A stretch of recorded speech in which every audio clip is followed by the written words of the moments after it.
বিষ? দেবী, দেবী এ কি অনর্থ ঘটে গেল? দেবী, ওই শয়তানি বিষবতী যে বামার সারা শরীরে মরণ বিষ প্রবেশ করিয়ে চলে গেল। এবার বামার কি হবে দেবী? কিভাবে বামা রক্ষা পাবে দেবী? একদা সমুদ্র মন্থনকালে উৎপন্ন বিষ পান করে নীলকণ্ঠ হয়েছিলেন দেবাদিদেব মহাদেব। আজ যেন আমি বামার মধ্যে স্বয়ং মহাদেবকে অনুভব করছি। পার্থক্য শুধু একটাই, যে বামা মানুষ হয়ে জন্মেছে, তাই এই ভয়ঙ্কর বিষ বামার শরীর সইতে পারবে না। তার জন্য বামা প্রস্তুত নয়, আর সেই সময়ও এখনো আসেনি। তার মানে দেবী বামাকে? বামার ভাগ্যচক্রে যা লেখা আছে তাই ঘটবে।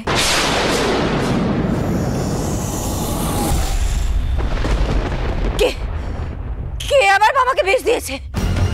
কার কি ক্ষতি করেছে আমার বাবা? কে এত বড় নিষ্ঠুর যে বাবাকে মায়ের কোল ছাড়া করতে চায়? কে বিষ দিয়েছে আমার বাবাকে? কে? বলো বলো, কে করেছে এই পাপ কাজ? বলো, কে করেছে এই পাপ কাজ? বলো। মরণ, এমন করে বলছো যেন গায়ের লোক তোমার ছেলের মুখে বিষ তুলে দিয়েছে। বলো না, বলো না, ওরম ভাবে বলো না, ধম্মে সইবে না। তোমার ছেলে খিদের জ্বালায় নিজেই কি হাবিজাবি খেয়েছে কে জানে। এখন বাঁচলে হয়।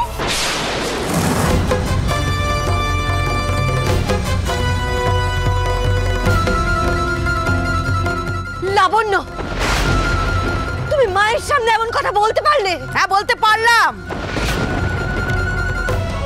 তোমাদের দোষেই তো ছেলেটার আজকে এই অবস্থা, মরতে বসেছে। কাকি, কাকি তুমি দয়া করে চুপ করো। কষ্ট কথায় কষ্ট নেই আমার। সন্তানদের পেটে ভাত দিতে পারে না, এদিকে গুমরের শেষ নেই। তোমার কাছে ওই জমির কদর বেশি না নিজের বেটার কদর বেশি, কোনটা? শোনো দিদি, এখন আর জেদ ধরে বসে না থেকে ভাসুর ঠাকুরকে বোঝাও ওই জমি বেচে যাতে ছেলে মেয়েদের পেটে কিছু। দোহাই লাবণ্য, এখন এসব কথা বলো না তুমি। কিছু করো না গো, আমার ছেলেটার জন্য কিছু করো না। দেখো সারা শরীরটা কেমন ভীষণ নীল হয়ে গেছে। কিছু করো না, দোহাই তোমাদের, কিছু করো না। আমার ছেলেটার জ্ঞান হারিয়েছে, সারা শরীর নীল হয়ে গেছে। এই তো আসুন আসুন আসুন আসুন, এই তো দেখুন দেখুন, এই তো।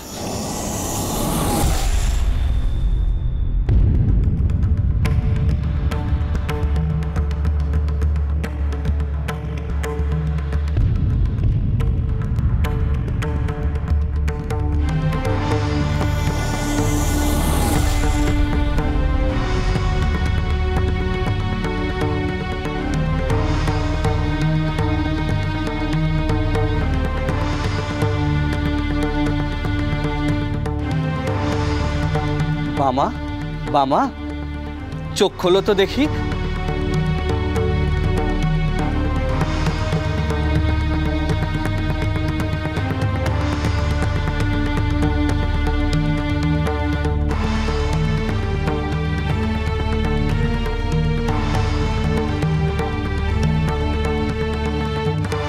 কি বুঝলেন?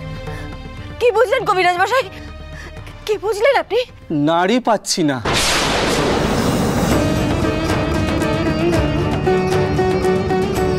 চোখ সেও ভালো নয়।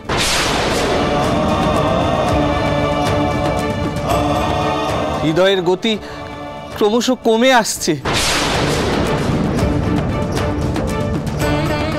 এসবই তীব্র বিষের লক্ষণ।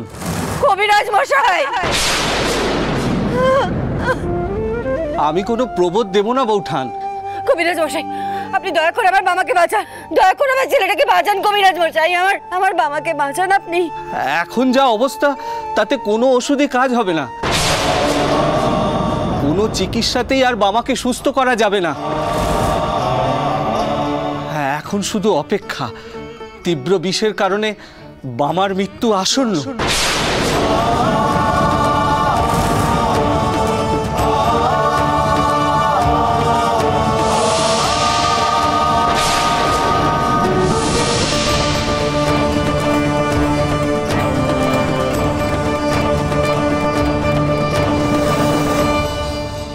হয়ে গেল? বিষ? বামার শরীরে বিষ ঢুকলো কি করে? মাগো, মাগো, বাবাকে রক্ষা করো, রক্ষা করো মাগো, আমার ছেলেটাকে রক্ষা করো তুমি। মা, মা, আমার ছেলেটাকে রক্ষা করো। মাগো, আমার ছেলেটাকে রক্ষা করো। মা, আমার ছেলেটাকে রক্ষা করো তুমি।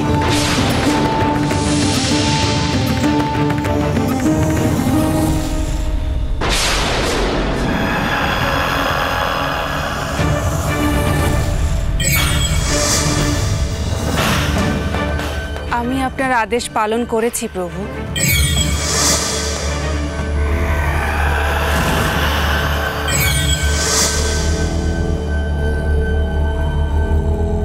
এবার আপনি আপনার প্রতিশ্রুতি রক্ষা করুন, আমাকে আপনার দাসত্ব থেকে মুক্তি দিন।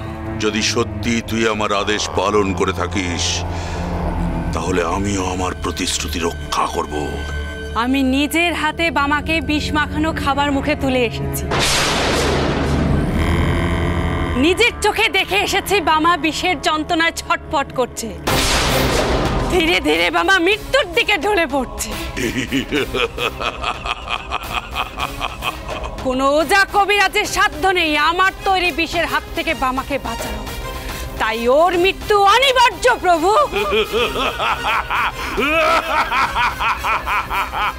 আমার চিরশত্রু মা তারার আশীর্বাদ ধন্য বাবা আজ মরতে বসেছে। আমার পথের কাঁটাকে উপড়ে ফেলে ওই ব্রহ্মশিলা লাভ করবো আমি। বিশ্ববতী, তোর এই গুরু দক্ষিণা পেয়ে আমি খুশি, কিন্তু আমার চিরশত্রুর মরণ যন্ত্রণা আমি সচক্ষে দেখতে চাই।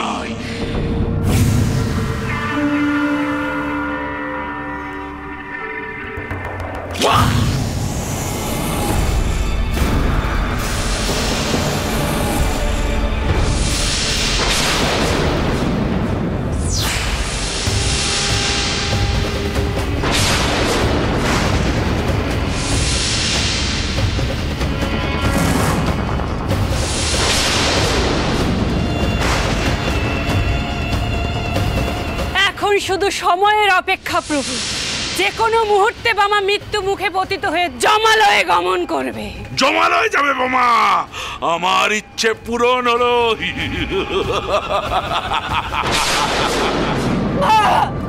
আমার ছেলেটাকে রক্ষা করো, মাগো, আমার ছেলেটাকে রক্ষা করো। মা, আমার ছেলেটাকে রক্ষা করো তুমি।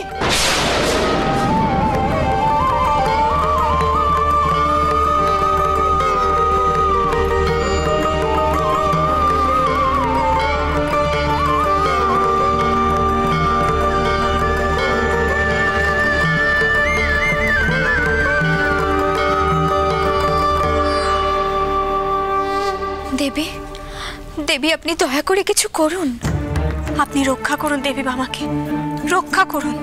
সেই সমুদ্র মন্থনে উঠল তীব্র হলাহল।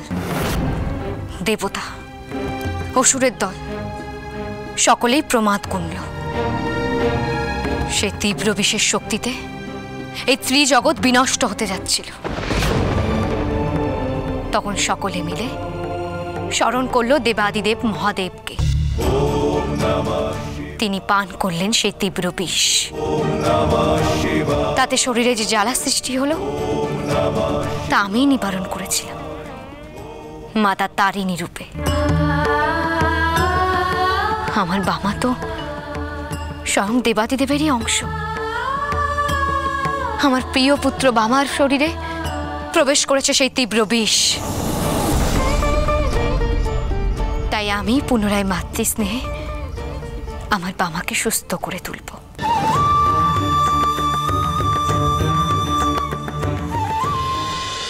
মহাবীর